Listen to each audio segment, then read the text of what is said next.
자, 꼭지점 특강 두 번째 시간입니다. 자, 이런 꼭지점 강의들은 한 10분 내외로 짧게 여러분들에게 핵심만 짚어주는 강의니까 식사하실 때 같이 보시고 이제부터는 혼밥 하시는 분들도 외롭지 않습니다. 저랑 같이 재밌게 꼭지점 특강 맛있게 드시면 됩니다. 자, 두 번째 쟁점은 하자의 승계를 할 겁니다. 어렵지 않습니다. 행정법 어려워하시는 분들 대단히 많은데 제가 설명드리는 것만 정확하게 듣고 문제를 읽어 나가시면 크게 어렵지 않으니까 두려워하지 마시고 지금부터 한번 접근해 봅시다. 하자의 승계를 시작합니다. 자, 하자의 승계니까 첫 번째 행정청이 내린 어떤 처분에 문제가 있다라는 이야기죠. 그 하자를 승계 어떻게 이어받아서 다툴 것인가 하는 문제가 하자의 승계 문제입니다. 자, 행정청이 A가 가지고 있는 건축물에 대해서 철거 명령을 이렇게 내렸어요. 철거 명령은 하명의 일종이니까 하명을 받은 A에게는 의무가 발생하게 됩니다. 건물을 철거해야 된다라는 의무가 발생하는데 이 철거 명령 자체에 하자가 있다라는 이야기니까 잘못된 철거 명령이라는 이야기죠. 따라서 A 입장에서는 철거 명령을 받을 필요가 없는데 행정청이 철거 명령을 내렸으니까 철거 명령에 따른 의무를 이행하지 않았어요. 그런데 일정 기간이 지나고 나면 우리 불가쟁력이 생긴다라고 이야기했어요. 일정 시간이 지나고 나면 A는 더 이상 이걸 가지고 다툴 수가 없습니다. 그래서 행정청 입장에서는 철거 명령을 내렸는데도 불구하고 A가 의무도 이행하지 않고 아무런 소송 제기 등의 방법을 강구하지 않으니까 당연히 이 철거 명령에 따른 실제 철거가 필요하다는 판단하에 대집행에 들어갑니다. 대집행은 대신해서 집행해 준다는 이야기죠.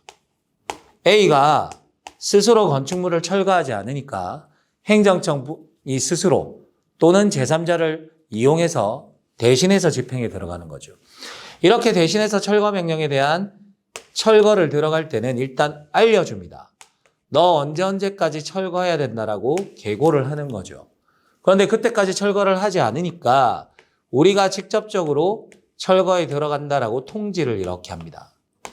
그리고 난 뒤에 실제 철거로 들어가겠죠. 실행에 들어가고요. 원래 이건 의무자인 A가 해야 되는 일임에도 불구하고 A가 의무를 이행하지 않았기 때문에 행정청이 대신해 준 거다. 그죠? 그러면 당연히 비용은 A가 부담하는 거니까 비용 징수를 하는 단계까지 이렇게 4가지 단계로 대집행을 하게 됩니다. 그래서 대집행 절차는 개통, 실비 이렇게 4가지 단계로 이루어지는 거예요. 그런데 처음에 설명한 것처럼 분명히 철거 명령에 하자가 있다라고 이야기를 했죠. 그런데 이 하자를 직접적으로 다투지 않았기 때문에 A는 더 이상 다툴 수 없다. 불가쟁력이 발생합니다. 만약에 불가쟁력이 발생하지 않았다면 A는 이 철거 명령을 직접 다투면 되죠. 그런데 불가쟁력이 생기면 A는 더 이상 소를 제기할 수가 없으니까 철거 명령의 하자를 다툴 수가 없게 됩니다. 그러면 만약 이 건축물이 불법 건축물이 아니라면 하자 있는 철거 명령에 의해서 A는 자신의 적법한 건물이 철거되는 결과에 도달하게 된다고요. 국민보호가 이루어지지 않는 거죠. 그래서 하자의 승계 문제는 선행행위, 먼저 내려진 철거 명령을 우리가 먼저 일어났다 그래서 선행행위라고 표현하는데 이 선행행위에 대해서 불가쟁력이 발생하는 거죠. 하자 있는 선행행위를 다시 한번 말하지만 직접 다툴 수 있으면 승계 문제는 발생하지 않습니다. 넘겨줄 이유가 없으니까. 그러나 선행행위, 하자 있는 선행행위에 대해서 불가쟁력이 발생하면 A는 더 이상 선행행위를 다툴 수가 없어요. 그러니까 선행행위에 있는 하자를 이 대집행이라는 후행행위 쪽으로 끌어와서 다시 한번 다퉈볼 수 있느냐라는 게 하자의 승계 문제입니다. 따라서 하자의 승계를 인정하는 범위가 넓어지면 넓어질수록 국민보호에는 유리할 수밖에 없죠.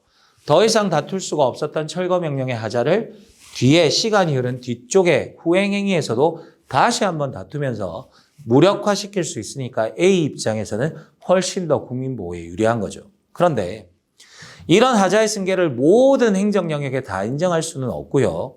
일정한 제한 하에서 인정할 수밖에 없습니다. 무조건 하자의 승계를 인정해버리면 행정청 입장에서는 행정이 동일성을 가지고 계속성을 가지기 어려워질 수 있기 때문이죠. 그러니까 꼭 필요한 경우에만 하자의 승계를 인정하게 되는데 이 하자의 승계를 인정할 때 하자의 종류가 무엇인가에 따라서 또 달라집니다. 첫 번째, 이 하자가 바로 무효사유다 라는 경우가 있고요. 취소사유에 불과한 경우가 있습니다. 그러면 선행행위가 무효라면 아예 효력을 발생한 적이 없는 거죠. 그러면 아무것도 존재하지 않는 선행행위를 기초로 한 후행행위도 베이스가 없는 거니까 존재하지 않는 거죠. 그래서 선행행위가 무효일 때는 후행행위는 무조건 효력이 없습니다. 그러면 선행행위의 무효인 하자는 후행행위에 대해서 100% 승계가 이루어집니다. 무효인 경우에는 100% 승계가 이루어지기 때문에 더 이상 말할 필요가 없잖아요. 무조건 100% 승계가 이루어지는데 우리가 그걸 다툴 이유가 없죠. 그래서 지문은 뭐라고 말하냐면 논의의 실익이 없다 이렇게 말합니다. 논의의 실익이 존재하지 않는 거죠. 그러나 취소할 수 있는 행정행위는 기본적으로 공정력이라는 게 발생합니다. 선행행위에 취소 사유가 있다고 하더라도 A가 일정 기간 동안은 유효하게 성립되고 있는 선행행위를 다투지 않으면 그걸 믿고서 법률관계를 맺은 사람들이 있기 때문에 법적 안정성에 문제가 생기죠. 그래서 취소 사유가 있는 경우에는 두 가지로 나뉩니다. 선행행위와 후행행위 사이에 동일성이 있다. 동일성이 있다라고 판단이 들면 그때는 승계가 가능한 거죠. 승계가 가능하고 만약에 선행행위와 후행행위가 서로 동일성이 없다. 아예 서로 별개의 문제다. 라고 하는 경우에는 승계를 인정하지 않는 것이 우리 판례의 입장이라고요. 그러면 우리는 하자의 승계 문제를 논할 때는 일단 첫 번째 선행행위가 무효사유인지 아닌지를 봐야 됩니다. 무효사유면 100% 승계. 취소사유다. 그러면 동일성이 있는지 없는지를 보는 거죠. 동일성이 있으면 승계가 되고 동일성이 없으면 승계가 안 됩니다. 이 사안에서 판례는 철거명령과 대집행 사이에는 동일성이 없다라고 봐서 하자의 승계를 인정하지 않습니다. 아주 자주 나오는 판례니까 반드시 머릿속에 넣어두셔야 되고 여기 대집행의 절차, 개통, 실비 이 네 가지 단계는 각각의 단계가 처분성을 가지고 있는데 목적이 동일하죠. 실제 건물을 철거하기 위한 목적이 동일하기 때문에 동일성을 인정됩니다. 그래서 계고에서 만약에 하자가 발생하면 통지 쪽으로 승계가 가능한 거고 통지에 하자가 발생하면 실행 쪽으로 실행에서 하자가 발생하면 비용징수 쪽으로 승계가 가능해지는 거예요. 그래서 동일성을 기준으로 하자의 승계 여부를 판단하는데 이 동일성이 없음에도 불구하고 판례가 예외적으로 하자의 승계를 인정하는 경우도 있습니다. 예를 들어서 선행행위의 하자를 후행행위로 가져올 수 없다. 동일성이 인정 안 된다라고 판단이 되지만 그걸 국민에게 강요했을 때 국민이 참을 수 있는 한계를 넘어간다. 이걸 이제 수인 한도라고 하는데 참을 수 있는 한계를 넘어가는 손해를 발생시킬 때는 국민보호를 위해서 동일성이 없는 경우에도 예외적으로 하자의 승계를 인정하게 되는 거죠. 자, 정리하면 하자의 승계가 인정되기 위해서는 일단 선행행위가 하자가 존재해야 되죠. 그리고 그 선행행위를 더 이상 다툴 수가 없다는 불가정력이 발생해야 됩니다. 그리고 후행행위에는 하자가 없어야죠. 만약 후행행위 자체에 하자가 있으면 남의 거 빌려올 필요 없잖아. 자기 거 가지고 다투면 되는 거고 선행행위에 하자가 있는데 후행행위에 하자가 없으면 후행행위가 선행행위의 하자를 빌려와서 다투는 거. 이게 바로 하자의 승계라고요.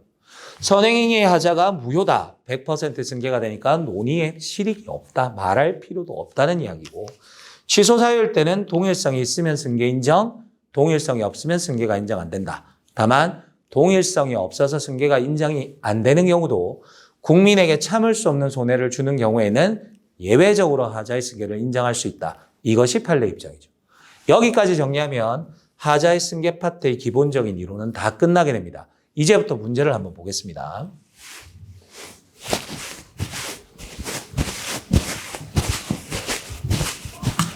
자, 하자의 승계에 대한 설명으로 옳지 않은 것은 자, 행정법은 설명을 들을 때는 되게 쉽게 느껴지는데 막상 지문을 보면 그 지문에서 말하는 게 용어가 어렵기 때문에 얼른 안 들어오는 경우가 있어요.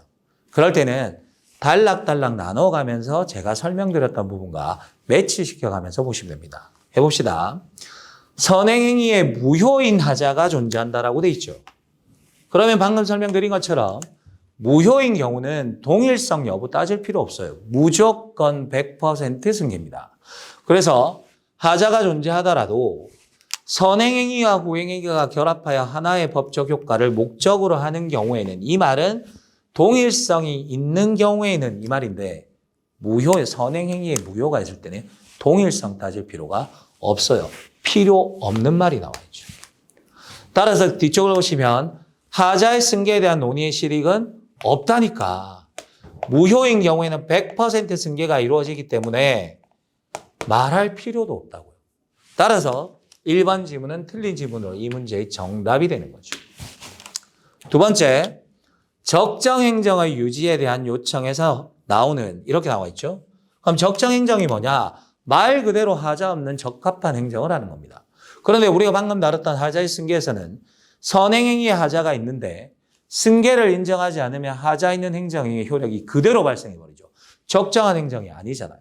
그럼 적정한 행정을 만들기 위해서는 선행행위의 하자를 후행행위 쪽으로 끌어와서 다툴 수 있도록 하는 게 하자의 승계 문제거든요.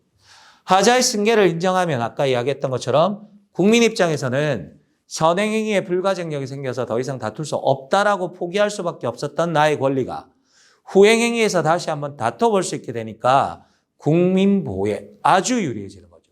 따라서 국민의 권리를 보호하고 구제하는 범위가 더 넓어진다 그러면 맞는 지문이 되는 거죠. 세 번째 지문 봅시다. 자, 3번 지문을 보시면 선행행위에 대해서 불가증력. 아까 선행행위에 불가증력이 발생해야 선행행위를 다툴 수 없으니까 승계 문제가 발생하는데 발생하지 않았어요. 불가증력이. 그러면 선행행위를 직접 다투면 되죠. 선행행위와 후행행위가 서로 독립하여 각각 별개의 법률 효과를 목적으로 하는 때에는 이 말은 동일성이 없다라는 이야기입니다. 동일성이 없을 때는 원칙적으로 선행행위의 하자를 이유로 후행행위의 효력을 다툴 수 없다. 승계 안 된다라고 얘기했죠. 동일성이 없으면 승계가 이루어지지 않는다. 그 지문이에요. 따라서 3번 지문도 맞는 이야기가 됩니다. 4번 지문 봅시다. 자, 네 번째 지문 봅시다. 선행행위와 후행행위가 서로 독립하여 별개의 법률 효과를 목적으로 하는 경우라도 그랬으니까 동일성이 없다라는 이야기죠. 자, 다시 한번 머릿속에 떠올려 봅시다. 계속해서 반복하고 있습니다. 동일성이 인정되지 않으면 승계는 인정되지 않는 게 원칙이라고요. 그런데 선행행위의 불가증력이나 구속력이 즉 선행행위에 대해서 불가증력이나 구속력이 생기면 당사자는 선행행위로 더 이상 다툴 수가 없게 되는 거죠. 그로 인하여 불이익을 입는 자에게 아까 제가 들었던 예에서는 A를 이야기하는 겁니다. 수인 한도를 넘어서는 가혹함을 가져온다. 아까 말씀드린 대로 원칙적으로 동일성이 인정되지 않으면 하자의 승계는 인정이 안 되는 게 원칙인데 국민에게 견딜 수 없는 손해를 주는 거예요. 하자의 승계는 국민을 보호하는 것이 목적인데 그 승계를 부정함으로써 국민이 참을 수 없는 손해를 가져온다면 그리고 그 결과가 도저히 일반적인 관점에서 예측 가능한 게 아니다. 그럴 때는 국민을 보호하는 게 우선이기 때문에 예외적으로 하자의 승계를 인정하게 되는 거라고요. 여기까지 하시면 하자의 승계는 끝이 납니다.